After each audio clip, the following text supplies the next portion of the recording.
there are 3 pairs of knives on the table. 3 manufacturers are represented. On the left, you see the knives coated with PVD titanium nitrate coating, and on the right, the blades are left in the white or bare metal.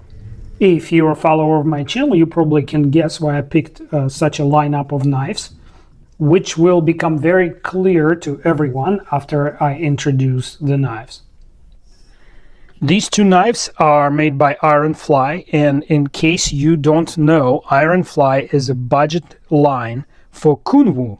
So Kunwu is a high-end Chinese manufactured knives made out of premium materials and sometimes rare steels, heat treated to absolute max. These particular ones I purchased specifically for the purpose of this video because they have button locks, like traditional plunger button locks, which is my least favorite locking system. I'm really not planning to use them. I just wanted to run the test. Here's another pair. This is Remette, and the model is called Rhino. Again, very popular model. And this is their second release of this model. This time they use button-operated bottom liner lock. So on this side, it looks like a regular liner lock, which you can open and close using this liner, which is visible through the cutout. But here, the same liner protrudes all the way toward the spine of the handle, and here is the button that operates it. So this could be one of the best design solutions for a combination of sort of flickability or ease of opening and closing, finger-safe design, as well as a very snappy detent, because in essence, it's still a liner lock. Now, it will definitely hold up better to stress than the liner lock, as it doubles the area of engagement between the locking bar and the blade. So here I goofed a little bit. The plan was to buy both blades in D2. There's a version with green G10. Unfortunately, what was available was green micarta, and this version comes with 14C28N blade. So I'm not exactly comparing apples to apples here, but it's still going to give us a nice data point to see if there are any discrepancies in how these blades are treated. Both this knife and the one I just showed you are PVD coated. PVD stands for plasma vapor deposition, and the material that they deposit onto the substrata or the blade material is called titanium nitrate. And this is Civivi Terex. Blades are 14C28N. This one is titanium nitrate coated, PVD application, and the frame is in the black. It's a very robust steel frame. They're not lightweight knives, but they're not overly heavy. So a really nice, budget-oriented, fully functional knife, if the heat treat is appropriately done. I need to take a little break to take those blades out and get them ready for the hardness test. There you go, the blades are out, and I would like to make a few observations just before I even get to testing them. I'm going to start from left to right. Those are the Civivi Terex blades, and as you can see, the frame, the steel on the frame is starting to wear a little ramp on the as it disengages. So it engages here when you release the lock. It slides up top here and it starts wearing down a little ramp, and that ledge feels a little rough. So I expect this 14C to be below 60 because of how it interacts. I could be wrong. We'll see in a few minutes. Stick around for that test. Now I'm going to skip to the Rhino. This is Remat Rhino.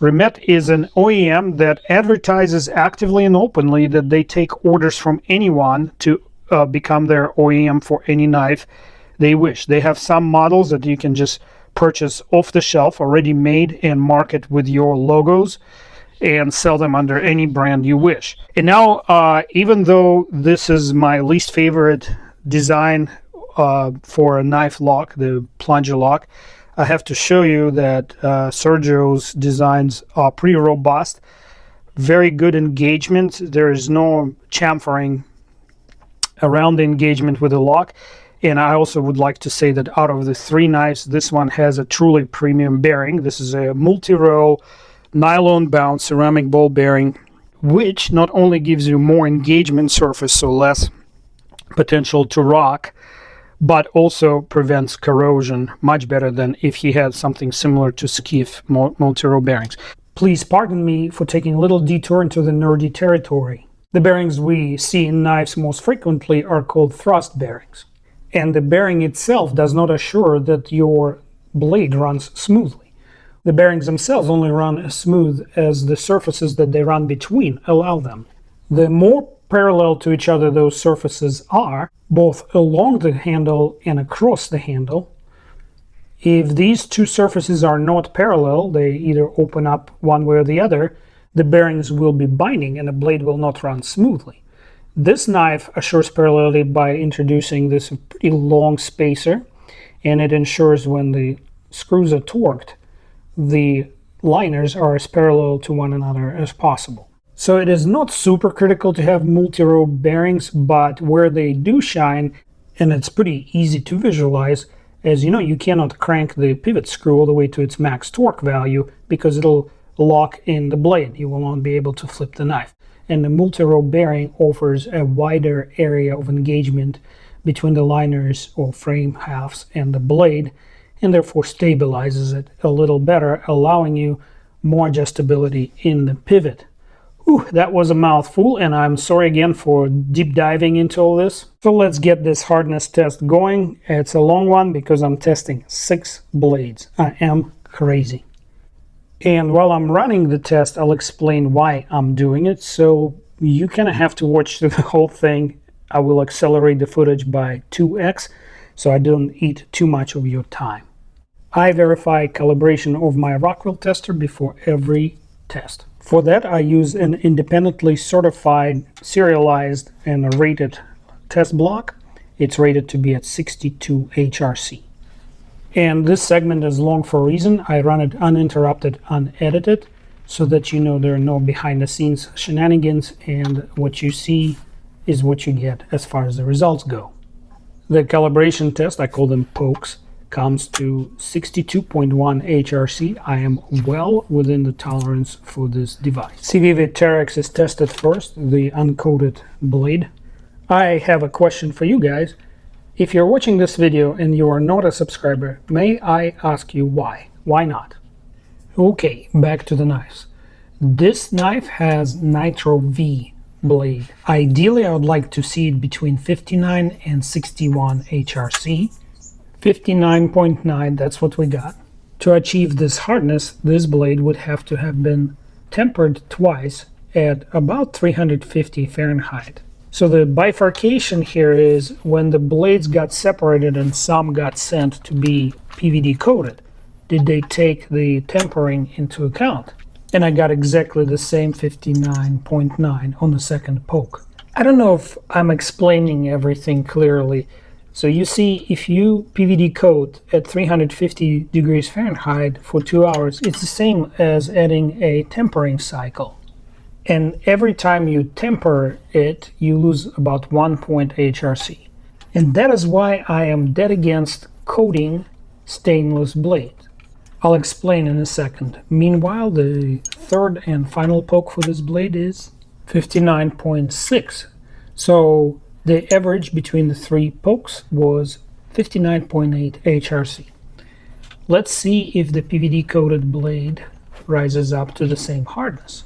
After all, Civivi knives are manufactured by Wurkkos company, which is very reputable.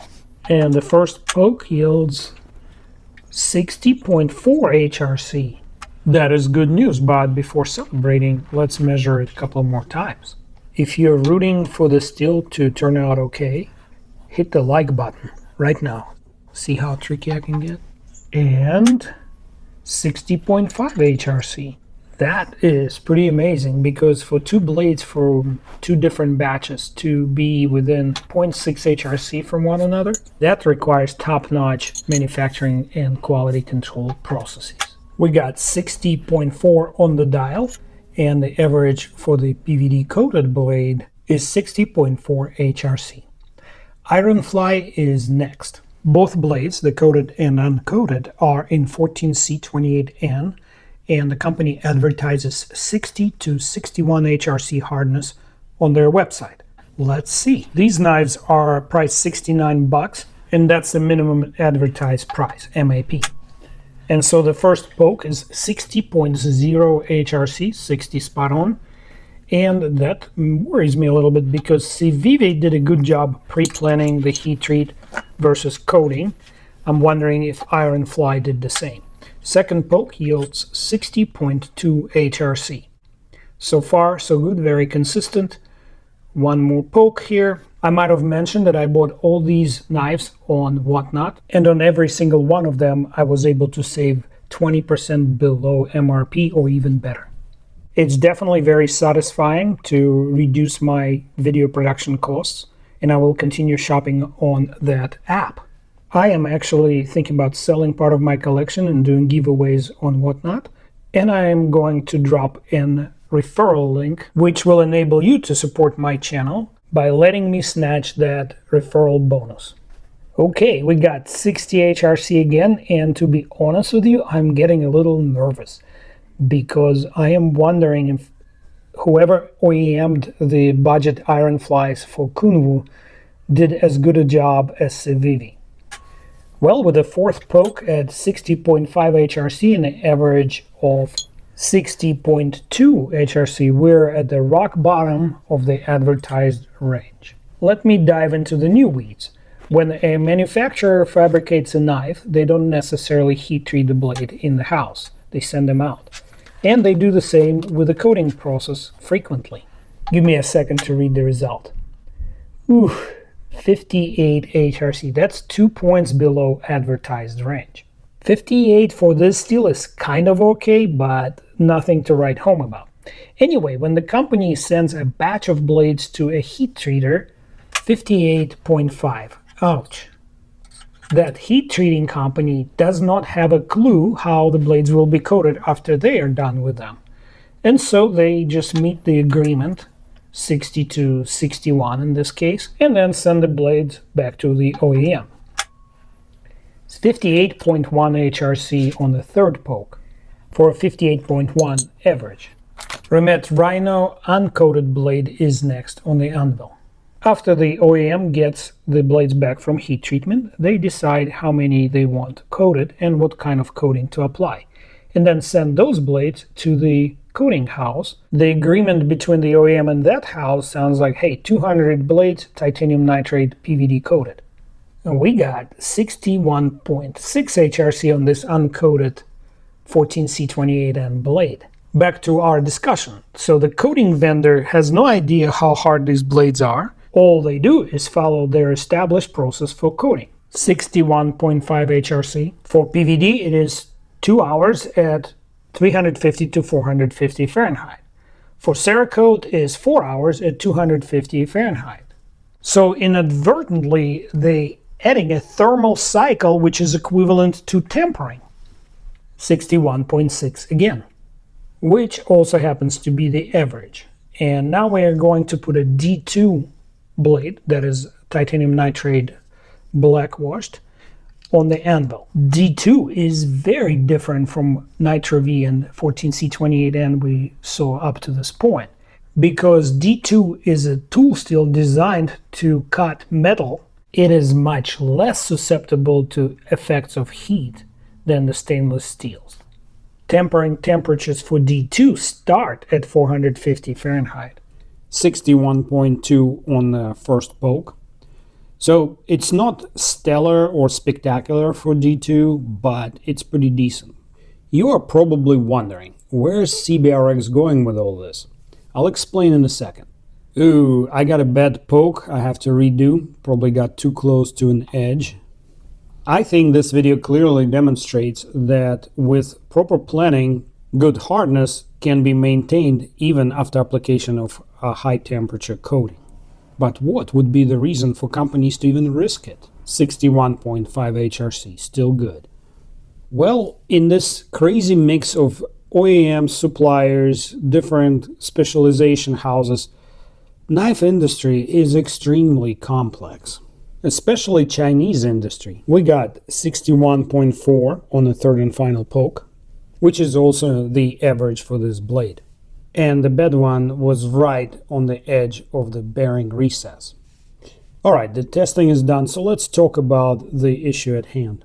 And by the way, I find this issues not only with imported brands, but some American brands frequently end up on the same slippery slope. I think this is a result of companies' desire to deliver as many different colorways, blade shapes, blade steels to the market as they can humanly do. They are pursuing your taste, your desires, while also trying to make knives as affordable as possible, with some exclusions, Benjamin. And in this rat race, it's hard to determine who is the winner, who is the loser. So how do you avoid being the latter? Do research, learn about steels. Don't buy stainless steels coated with corrosion-resistant coatings. Buy tool steels coated. How can the companies stay ahead of a curve? It's very simple. Spec out the blades to a highest possible HRC if you don't know whether or not you're going to coat some of them. By going to the highest feasible or achievable hardness, a company can not only satisfy the edge retention junkies while keeping coating fashionistas happy, but also earn a reputation of being the knife nerds brand, like Vasti did. In the end, you will make everybody happy and nobody will have a reason to complain, at least about the hardness.